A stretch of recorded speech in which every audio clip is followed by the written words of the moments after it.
ઐતિહાસિક નગરી વડનગરમાં હોળીની પૂર્વ સંધ્યાએ ઘેરૈયા ચૌદસની ભવ્ય ઉજવણી કરવામાં આવી। અંદાજે 700 વર્ષ જૂની પરંપરા જાળવી રાખવા વડનગરવાસીઓ નાના બાળકો, યુવાનો અને વૃદ્ધો મન મૂકીને ઘેરૈયા ચૌદસની મોજ માણતા હોય છે। વડનગરના મોઢ બ્રાહ્મણો દ્વારા આયોજન કરવામાં આવે છે, જેના ઘરે પારણું બંધાયું હોય અને બાળકોની પહેલી હોળી હોય તેવા બાળકોને વંશવૃદ્ધિ અર્થે ઘેર રમાડવામાં આવે છે। સમગ્ર નગરમાં મોઢ બ્રાહ્મણો દ્વારા દરેક જ્ઞાતિના વંશ અને વૃદ્ધિ માટે મંત્રોચ્ચાર કરી મા ભોમની છડી પુકારવામાં આવે છે, જેમાં મા ભોમની છડીના નાદ પોકારવામાં આવે છે। સમગ્ર વડનગરના લોકો ખૂબ જ મોટી સંખ્યામાં હાજર રહી ઘેરૈયા ચૌદસ નિમિત્તે યોજાતા ઘેરને જોવા અને દર્શનનો લાભ લેવા ઉમટી પડતા હોય છે। વધુ સમાચારોને અપડેટ્સ માટે જોતા રહો ઓનલાઈન ટીવી ન્યૂઝ। યુટ્યુબમાં સબસ્ક્રાઇબ કરો, ફેસબુકમાં ફોલો કરો અને ઇન્સ્ટાગ્રામમાં અમને ફોલો કરવાનું ભૂલશો નહીં।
શું નામ છે આપનું?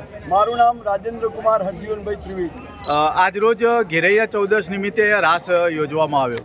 શું પરંપરા છે અને શું છે વિગતે જણાવશો? આજની જે ઘેરની જે પરંપરા જે છે એ રાસ નથી પણ દાંડિયા છે.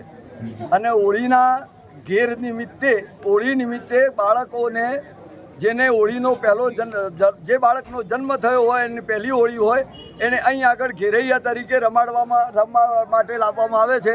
તમે આ નજર સમક્ષ જોઈ શકો છો, નાનું બાળક છે એને પ્રથમ હોળી છે. તો એવા ઘેરૈયાઓને લાવી આ ઘેરની અંદર રમાડવામાં આવે છે અને વંશની વૃદ્ધિ માટે ગામના દરેક બ્રાહ્મણોની અને દરેક કોમના દરેક વ્યક્તિઓની વંશ વૃદ્ધિ માટે આ ઘેર કાઢવામાં આવે છે. કેટલા વર્ષોથી આ આ પરંપરા છેલ્લા 700-800 વર્ષથી પરંપરા નીકળે છે. એનું ગવર્મેન્ટ દ્વારા જાહેરનામું પણ બહાર પાડવામાં આવે છે કે આ મોઢ બ્રાહ્મણોની ઘેર મોઢવાડાના ચાચરેથી નીકળશે અને નગરમાં આ રીતે ફરી બજારમાં રમશે અને નગરમાં ફરીને પોતાના નિજ સ્થાને પરત થશે.